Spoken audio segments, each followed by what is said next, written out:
Hi everyone, in today's lesson we're going to talk about graphs of parabolas.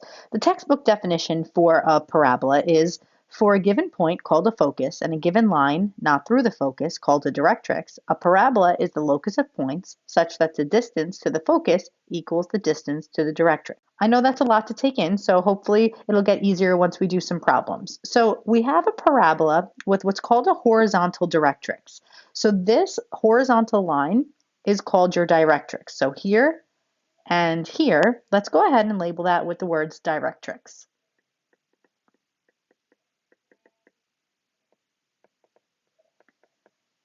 So I want you to notice in both of these pictures, the parabola is entirely above the directrix or it's entirely below the directrix, with the turning point being called the vertex. So let's go ahead and label that. And similar to the hyperbola, the focus lies inside the opening of the branches. And in this situation, all of the pieces are equidistant. So from the focus to the vertex, we will label that with the distance called P. And then again, from the vertex to the directrix, we also have P.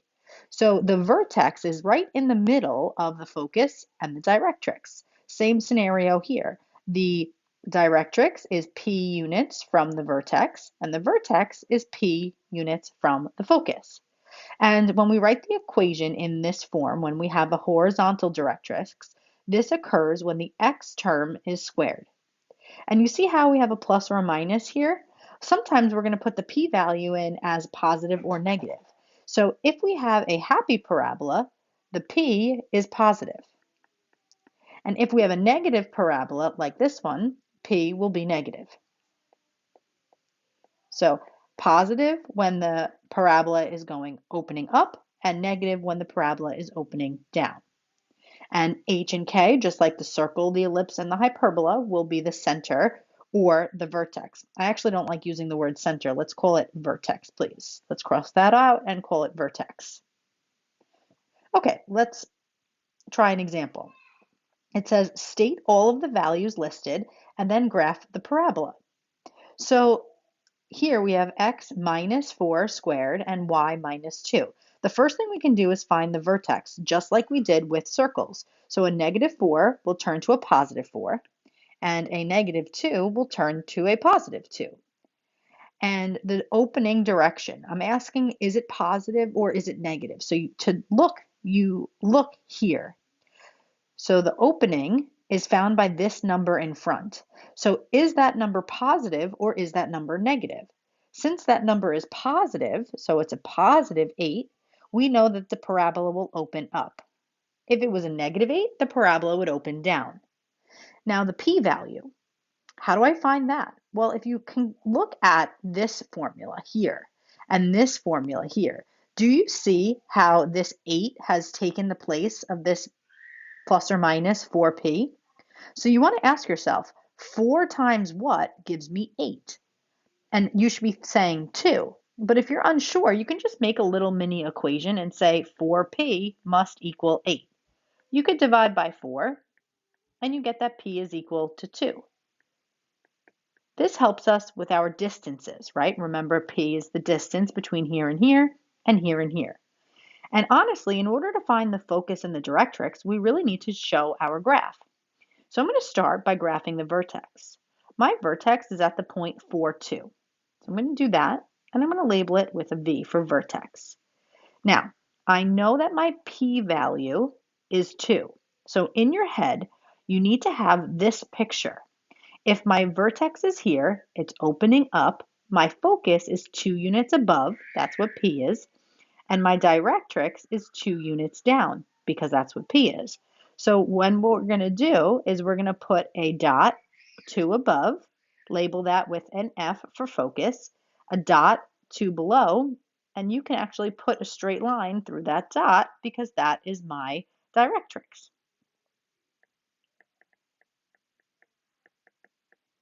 So my focus is this point right here, which is 4, 4. And my equation of my directrix is this horizontal line which is hovering over the x-axis. And we know horizontal lines are always y equals, and the y-axis or x-axis is 0. And technically, our answer would just be if I graph my parabola through this vertex. But we have to be a little bit more exact, and we have to graph a couple more points. So there is another rule here that says I can go from the focus 2 times p. So my p value is 2. So from this focus, we're going to double that, and we're going to go 4. 1, 2, 3, 4, and put a dot. From the focus, we're going to go left 4. 1, 2, 3, 4. And those 3 points will connect my parabola. So basically the rule says that the distance from this point on the parabola to this point on the parabola, this is 2 times p. And since p was 2, 2 times 2 is 4. That's why I want a distance over a 4. Okay, let's move on to the back question. You can try 2 if you'd like for homework, but we're going to go over 2 in class. But just give it a shot. Try to see if you can do it. Things are a little different about the formula, but don't stress it if you're having trouble. We'll definitely start there in class tomorrow. Okay, next, we have a parabola that could have a vertical directrix. So similarly to before, the directrix is here now vertically, and the parabola either opens away from it in either direction. So let's go ahead and label. This is my directrix, just like before. My turning point is my vertex. And everything is just switched now. The focus is inside still, inside the opening. Focus is still inside. And the distance from all 3 of these pieces is p. So the distance from the focus to the vertex is p.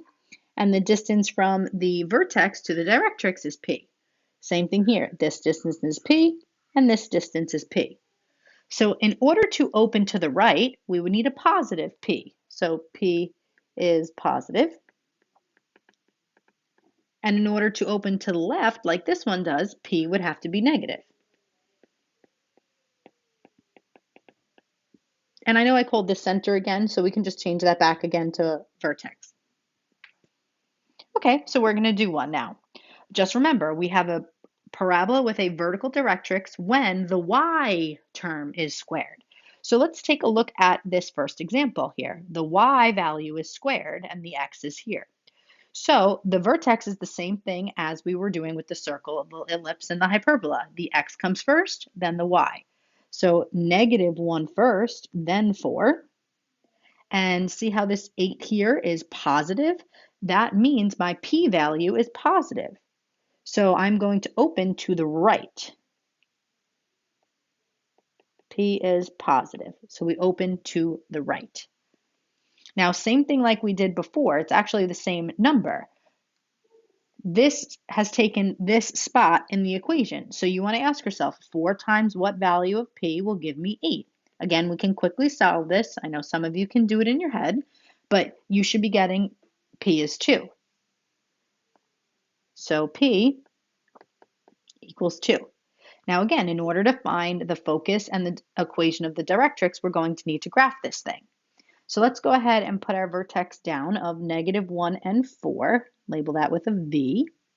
Now, since my parabola is opening to the right, we have to have this picture in mind. Sorry about that. This picture. That my parabola is going this way, so I'm going to go right P and left P. Right P will be my focus, left P will be my directrix. So let's do that. We're going to go right P value of 2, put an F. We're going to go left 2. And through that left one, we're going to go ahead and now put our vertical line for my directrix. So from here, we can actually state our coordinates of our focus. So that's 1, 4. And the equation of my directrix now is a vertical line, which are x equals. So x equals the value that it goes through is x equals -3. And then remember, when graphing a parabola, we have to remember to go to P from the focus. So since P here is 2, we're going to go from this focus point. We're going to go up 4 this time. 1, 2, 3, 4. And we're going to go down 4 and connect those 2 points with my vertex. Remember, the focus is never part of the equation. It's just inside the opening. Neither is the directrix. So it's these 2 points and the vertex that makes up our parabola. So again, this was my value here was 2 times p, and my value here was 2 times p. All right, I think that is enough learning for today. Again, feel free to try example number 2 on your own, but I'm definitely going to start class off tomorrow with both of these number 2s. So don't stress if you're having difficulty with it. We'll definitely start there and go over it tomorrow. All right, have a good night.